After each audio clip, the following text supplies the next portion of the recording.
first card I have on item 3D is Jodie Weber. Thank you, Mayor Pro Tem and Council. I have just a few observations regarding the retention policy in regard to some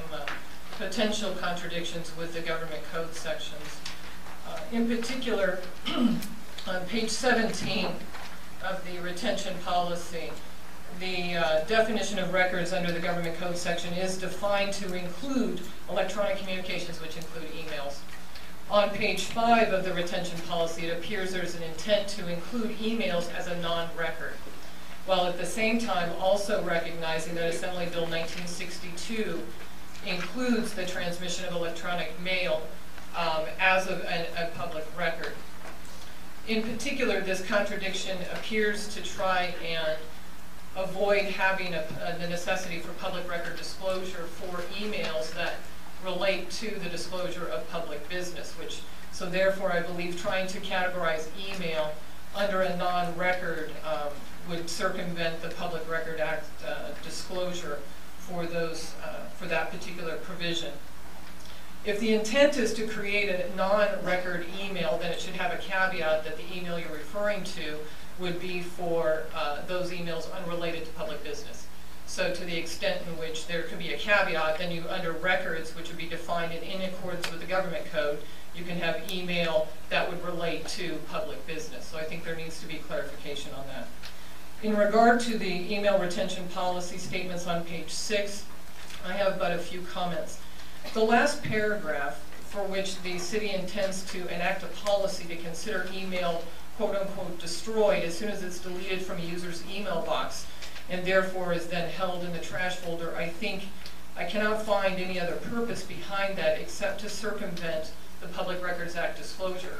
Because if this city at any time, either presently or in the future, intends to contend that they do not have an obligation to disclose items that are in the trash bin during the 90-day retention period by claiming that it's been quote-unquote destroyed, I'm afraid would circumvent the Public Records Act requirement to disclose emails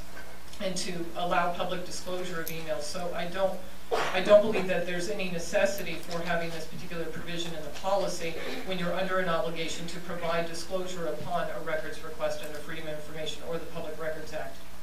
In regard to the statement of policies in the first paragraph, which says that emails are not intended to be retained in the ordinary course of city business, and the informational content of such communications is neither necessary nor intended to be preserved for future city use or reference. I'm not certain whether that is supposed to be a statement of the future policies of this city council, but it's certainly not a statement of the manner in which this city has acted in the past.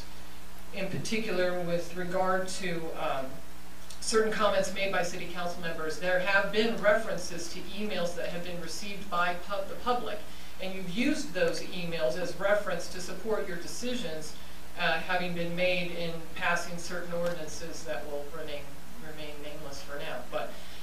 it has been the policy of, as I understand it, City Council to facilitate communication from the public via email. And therefore, I think that the informational content of those communications in reference to that has occurred in the past. So I'm not certain if this is an accurate statement of the city's policy. And finally, in regard to your 90-day schedule for retention in the trash folder, I would suggest, and maybe upon advice of council, that you consider extending that to 120 or 180 days, and the purpose for which would be, number one, to facilitate the public interest purpose behind the Public Records Act, and also to allow the council an opportunity to maintain records that they themselves may wish to rely on under circumstances such as maybe a Ralph Brown Act violation, where they could actually bring up the emails and use them to defend any allegation of impropriety. And the reason I say that is because, council, you'll know there's what, a 90-day statute of limitations for the demand for corrective action. Then the city has about another 30 days beyond that. If you have a 90-day retention policy, then potentially city council would not be able to take a look at the emails that have been trashed or deleted from the trash folder. So if you considered increasing that to 120 to 180 days, it will serve two purposes: to at least allow for the Public Record Act request to be complied with to the extent which the public seeks it, and it will also provide the city an opportunity to maintain those documents and respond to a Ralph Brown Act